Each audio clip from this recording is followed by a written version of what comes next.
Did that, somebody asked for me to repeat that. Did that make sense the second time around? Anyone? Someone? Whoever asked for me to repeat that? 5 hours come in. You're saying, should you be looking at hedging or price averaging or something after the 5 hours because it reduces your chance of hitting your profit goal? Yeah, the 5 hours is going to, the 5 hours is based on that individual, right? So all the information that we output for that was based on that particular individual. And I'm going to repeat this for those of you that are online. Hang on one second.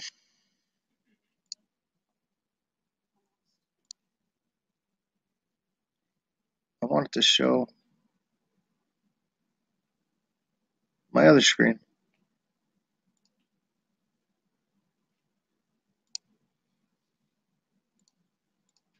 Okay. All right.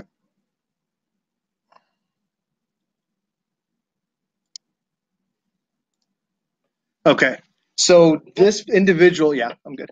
This individual, for example, had this gap between 1 hour and 5 hours, and there really was no change in percentage. So there was like minimal change in percentage to achieve 86%. So whether the trade went 0 hours or 5 hours, it really didn't change their win rate.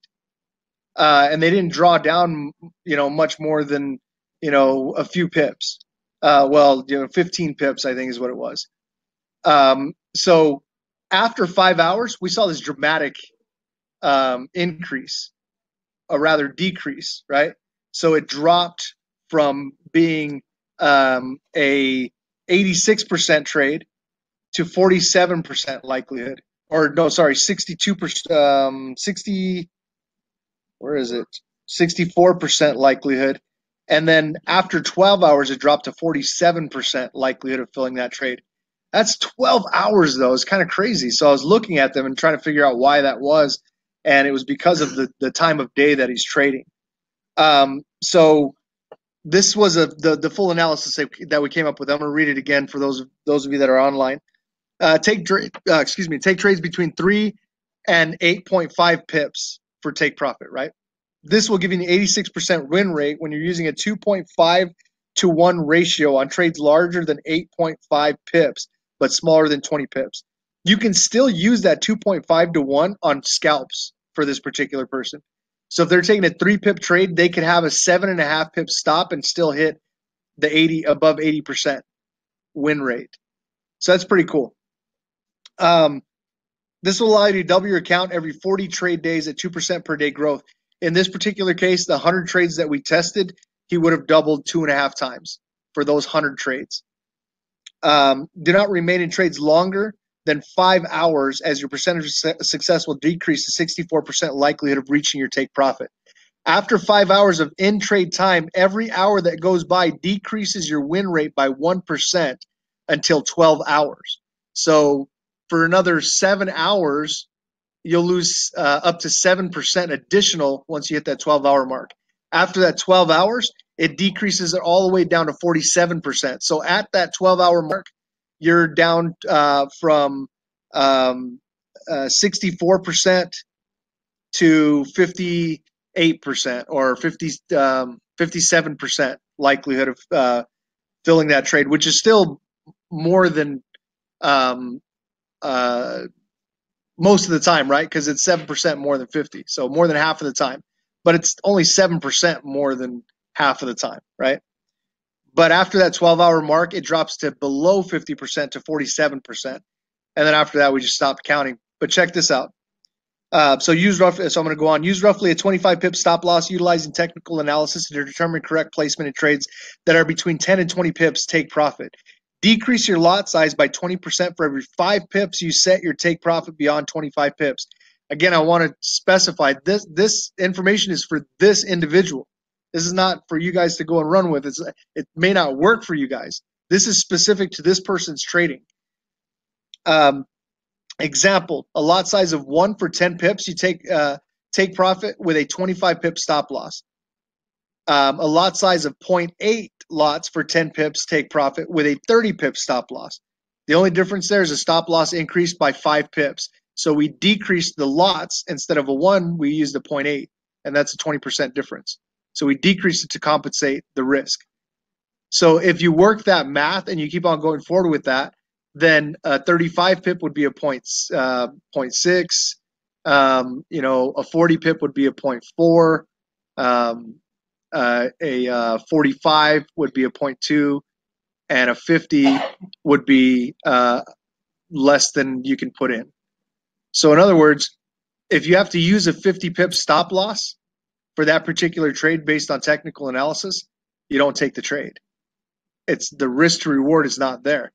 You can't even justify putting in a lot size small enough to take that trade. So it gives you a completely different way of looking at the market and analyzing and determining your risk based on your technical analysis. But it's also giving you a ton of other information. Your ratio. It's giving you a lot of work. You give me the information. Oh, so we give you all of our trades. You would have to give me when the trade started, what happened to it before, as it was running, and then where it ended. Oh, so there's no platform. I'm in the so I'm working with some people to try to get it automated so it'll be like an EA. You just plug it in and it'll do it. There's nothing out there that does this. There's not a system. FX Blue doesn't do it. MetaTrader. You can look around. There are programs that you can buy for hundreds of dollars and subscribe monthly to them, and they won't do what I'm doing. Everything works on percentage, but percentage tells you nothing. And I'll tell you why. If you draw down an average of 5% per trade, that tells you nothing, because all that's doing is basing your balance versus your equity, right? So if I put in a trade at a 0.1 lot and the market goes 100 pips against me, that's going to be equivalent to doing a 1 lot and the market only going 10 pips against me. So it doesn't tell me what lot size I should use. It doesn't tell me how many pips I should set my take profit for. It doesn't tell me what kind of ratio I should. It doesn't do any of that, right? All it tells me is percentage, and percentage is useless if you're looking for a more scientific, sniper approach, right? Something that's like bullseye, dead on. And the only way you get that is by analyzing your particular trade history. You can't take your golden ratio and give it to someone else. It's not going to work for them. They look at the indicators differently. They position differently. They maybe trade at different currency pairs at different times a day. So there's too many variables there. There's no possible way. It'd be very seldom, few and far between, that one person's ratio is going to match another's.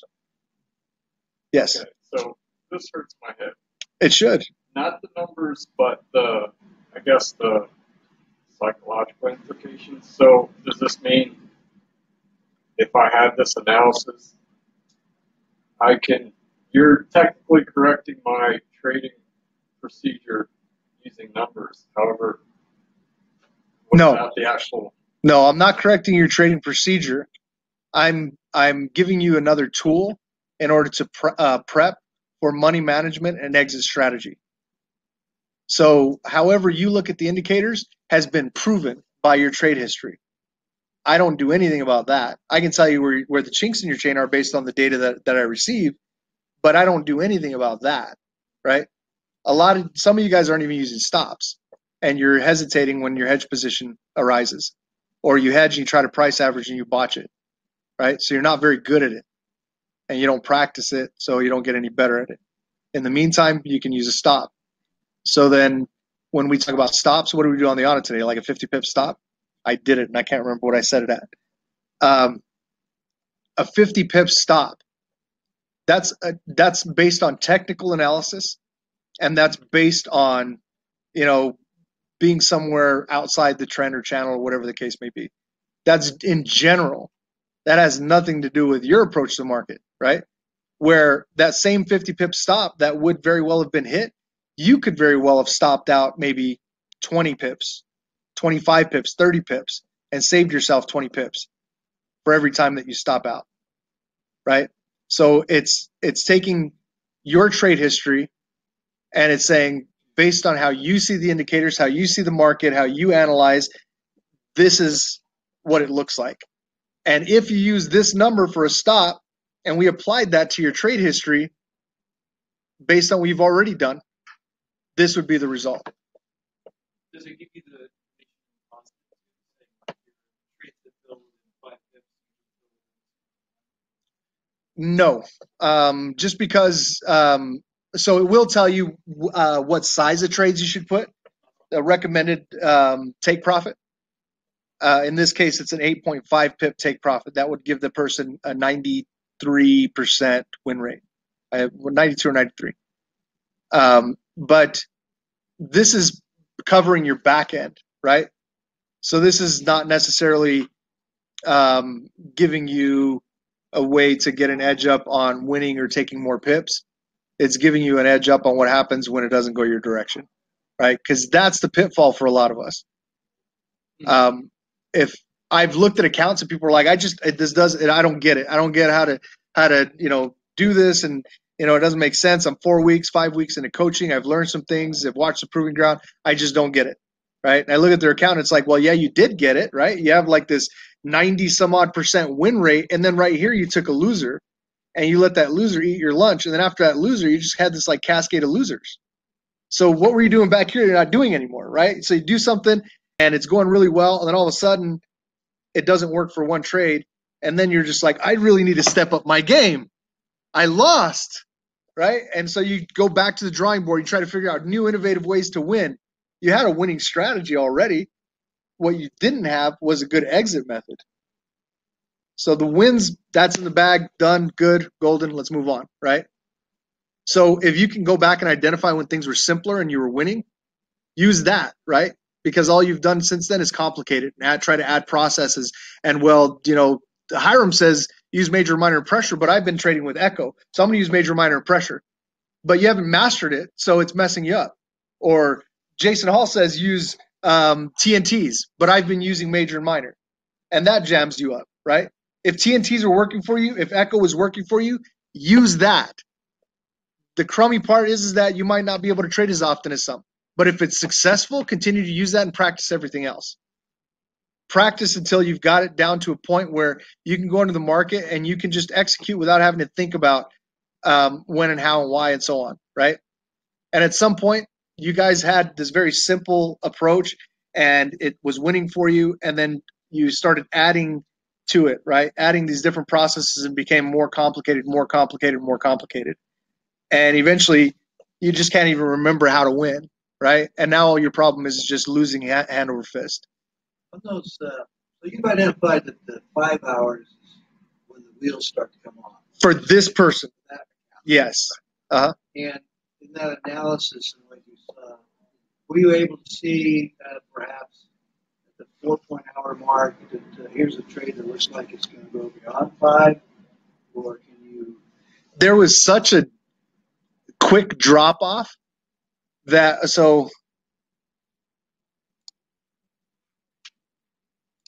just look at. So I'll show you kind of what I mean. So you can obviously see that he's more of a scalper, right? But he's taking significantly large trades. So you got 45 minutes, 50 minutes. There's an hour. There's 2 hours, 3 hours. Those are all winners, right? And then all of a sudden, you got this drop right here at 5.89 where you start really drawing down and hitting massive drawdown. Now, we cap it at 50 pips. Margin of error for any research is 4%. So we cap it at 50 pips, even if it goes beyond that. After 50 pips, it's a loser. Stamp it. What time did it reach 50 pips? And that was your in-trade time. Because we're not going to want, even if you hedge, it doesn't matter. I want to know how far your original trade went against you before it returned to break even or went 50 pips.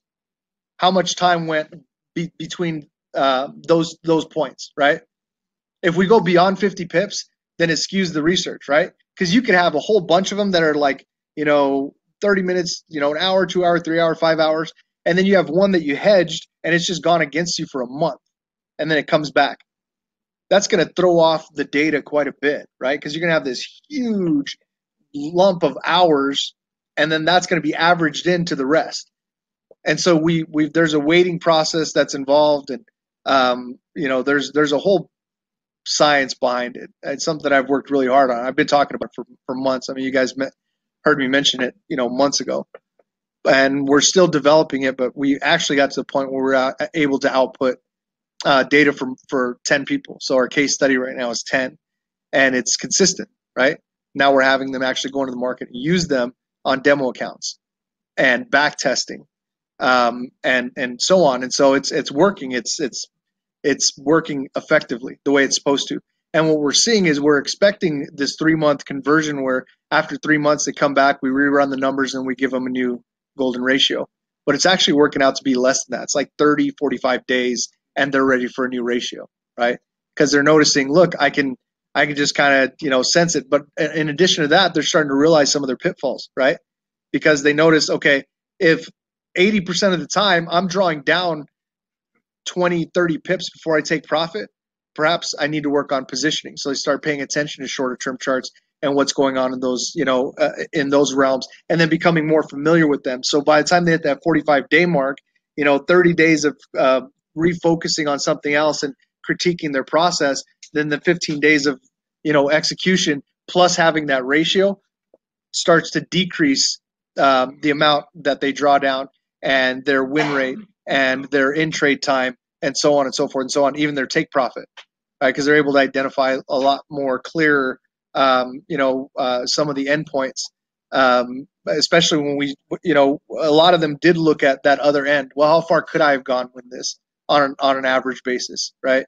And so they start looking at, the whole process a lot differently. Is trade time based on volatility, the fact that trades for 5 hours? In general, so there's guys I know you're similar to me where you can trade anytime you want within the day, and that's kind of how I am. But most people, they trade during a certain time, and usually that's consistent for them, right? Some people that don't have the time to do that and are trading throughout the day aren't doing their due diligence. They're not doing their correct analysis. They're not checking, dotting the I's and crossing the T's, and they're just in trouble. And so running them through something like this, we'll be able to identify that. Okay, how many hours do you work? You work more than 40 hours and you're trading all day? You're probably not doing your analysis correctly, right? You're looking at the chat, or you're, going on a hunch and you're just throwing in a trade, But generally speaking, if somebody works more than 30 hours a week, there's probably a specific time in the day that they trade. If they're not able to trade in the day or in the mornings, then it's usually like a certain time in the evenings. And then we can use that information. But we do try to break it down based on currency pair as well, right? Nonetheless, Currency pair? Mm-hmm, yeah, because there's different volatility and volume for different pairs. Each one is so different. Yeah. How it moves, right? Yeah, exactly. Like U.S. yen versus pound yen, it's going to be vastly different, right? British pound yen. Yeah. It's a salsa dance. It's a mover sometimes. Absolutely. I mean, you can scalp 10 pips. It used to be before Brexit, you could scalp 10 pips on a 5-minute chart. We were having fun with that. But anyway, so that's, if that's something that you guys want an analysis of, we can do that. But know that it takes a certain level of work on your end to compile the data. It's a lot of time to get those 100 trades from this trader that I'm showing you right now. He just kind of picked at it. If I had to put a number of hours on it, I'd say it probably took him good 4 or 5 hours to do it for just 100 trades. But if you have an account, but you feel like you've gotten better, maybe in the last 3, 5, 6 months, take it from that point forward, not like the entire history of your trading, right? Do you need variables that are not in trade history? Say again? Do you need variables that aren't in trade history? Nope. All you need is account history. So you don't need variables that are, yeah. So if you go into your account history, like if you go into your MetaTrader 4 account, I don't understand where the 4 hours is. Copy base, here you go. What's the 4 hours? So I'll show you. The heck is this? This has no account history. Okay.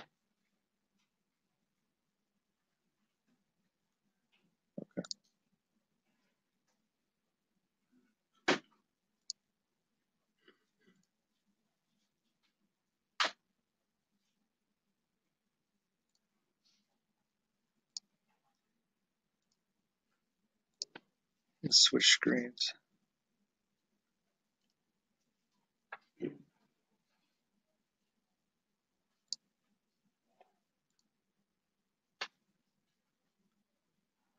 So if you look at this, so this is what you'd have to do.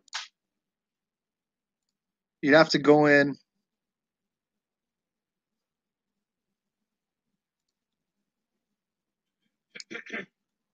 and look at account history. And let's just say this trade right here.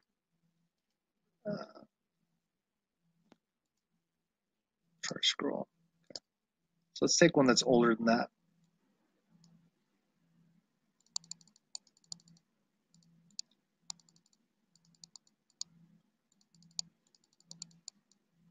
Say this one right here. Say we're going to start from that point. So I take that, I grab it, I throw it onto my chart. And you can see it shows me where I started and where I ended, right? Except I blocked it. Then I take the distance from here and how much I drew down, and then where it ended and how many hours there are in between those lines. So I'm counting from here to the high point, and then how many hours to the end point. For every single trade, do that 100 times. So that's where the 4 hours comes in. It's a lot of work, right? Because you got to kind of go in here and look at the high of this one. Okay, where did I get in here? Okay, that's at this price. And then how far did it go upside down? Okay, that's this many pips. And then how many hours before I got out? This many hours.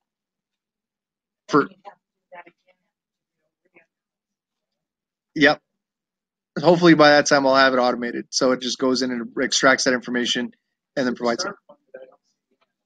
The endpoint is right here. Well, you can't see it because I think that whatever arrow I have there is an odd color, but you can see just where this red line ends on this white candle right here.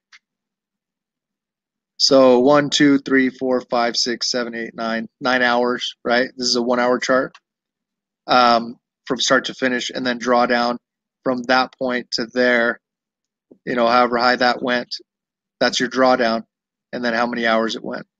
You got to do that for every trade. And there's nothing that gives you that information. So you've got to do it manually. Okay.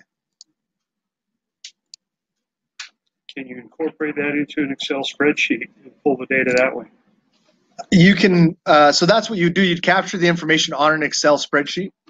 And you would have your currency pair, your entry, how long it took, what your drawdown was, and how many hours your drawdown, how many pips you wanted in profit, and compile all that information, and then we run it through the algorithm, and then it outputs your golden ratio. So it's a full analysis. Once we have the information, it's literally like seconds, and then we've got an output that we can use.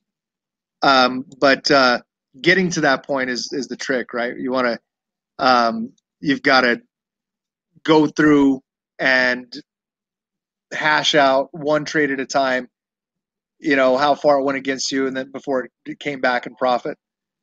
So it's a lot of work.